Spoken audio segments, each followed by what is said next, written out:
This video is coming from a Sony AX53. That's an $1,100 handycam. This is a $300 webcam. That's pretty crazy. I've been making content for about 10 years, and through that time I've used phone cameras, I've used webcams, I've used professional cameras. All of this stuff has all come together, but I've never seen anything quite like the Insta360 Link that you're watching right now.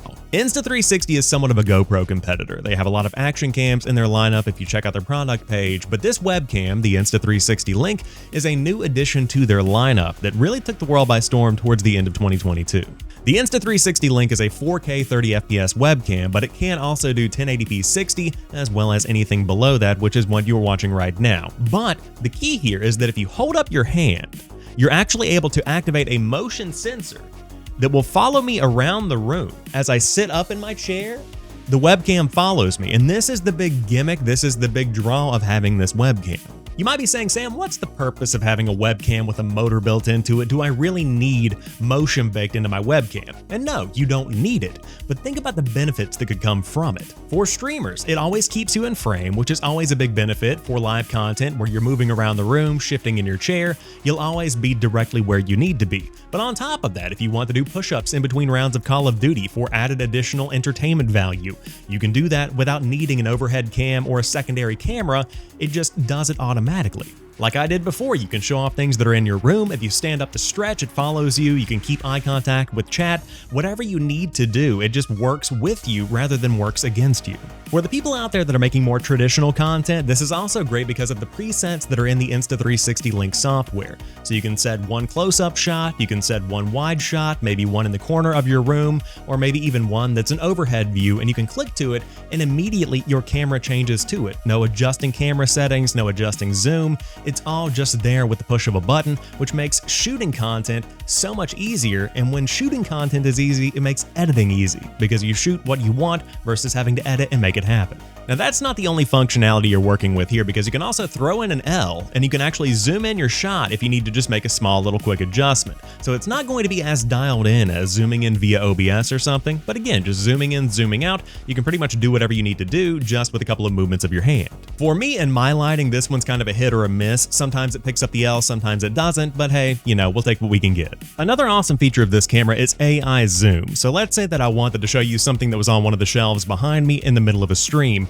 I can check the box for AI zoom, and I say, hey, let me show you this Halo helmet that I've got over here. I can stand up, and it will actually follow me all the way over here, punch in on me, and I can talk about this helmet. Or I can come over here, and I can show off these things over here. I can go down a little bit, we've got this, and then I can walk right back to the setup, sit down, and it's like I never even left. It zooms right back in on my face. If you're worried about the framing of your shot, you have nothing to worry about because there are presets you can save in the Insta360 Link software, which makes getting your camera back to where you need it as easy as possible. The most important fact that I want to drive home here is that the picture quality on this camera is great. It's awesome, it looks really good, and it's probably the best webcam that I've ever used.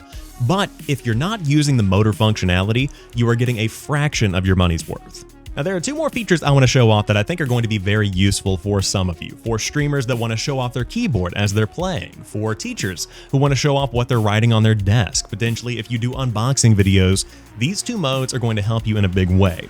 So if you have an overhead rig that literally holds your camera above your setup, there is the overhead mode. Now if I enable that, it literally just shows you the base of the webcam itself, which does nothing for us right now since I don't have this mounted. Alternatively, there is the desk view mode, and I have not moved my camera at all, but it shows you what my desk setup looks like. So again, if I want to show you my keyboard, if I want to do an unboxing video, there's a little bit of distortion as I hit the edge of the picture just because, again, it's using AI to predict what this would look like if the camera was directly overhead. But when it comes to ease of use, this can't be matched. When it comes to filming vertical content, you've pretty much got two different options. You can either turn a camera on its side 90 degrees to get that full resolution shot, or alternatively, you can crop in but you lose some of that resolution. And this is really inconvenient if you have a narrow view on your camera to begin with, like most webcams do today. With the Insta360 Link, you can go into the software and flip on streamer mode, which enables you to change the resolution in OBS to something that's 9:16 versus 16:9. And the camera itself actually turns. It literally just flips it into a vertical orientation. This is the exact same thing that you do with your camera on your phone when you change it from landscape, which is shooting in 16:9, to portrait mode, which is 9:16. If you want to use the AI zoom or facial tracking, all of that still works with the 16:9 or the 9:16 ratio. It literally just depends on what kind of content you want to make, and that's some pretty impressive freedom, considering that so many other webcams are limited. So the question of the day, is it worth $300? Is the Insta360 Link good enough to be your main camera? And to both of those questions, I say it absolutely is. I think the camera quality is fantastic if you have the good lighting for it. That's the most important part here. And on top of that, if you have use for that additional motion functionality, then it's really going to be giving you the most versatile webcam experience that's on the market. The most comparable webcam here is the Elgato Facecam Pro, and I can't speak to that personally because it's very difficult to find one right now. Production is still ramping up on those, but that does give you 4K full 60 FPS. Now, I've heard that the camera sensor on it isn't quite as good as the Insta360 Link, and of course neither are as good as a DSLR or potentially even a Handycam, depending on what your personal preference is. But for $300 versus an $1,100 webcam that we were looking at earlier, the value can't be beat. I mean, if you're on a budget and you have some money to spend, this is going to be a camera that can absolutely get the job done for the foreseeable future. It's a great option. So there you have it. That's the quality of the camera, there are the features of the camera, and now I would love to know what you think down below. Is the Insta360 Link worth $300? Could this potentially be your next main webcam, or are you going to wait until technology improves even more because things just keep getting better? It's pretty scary, actually.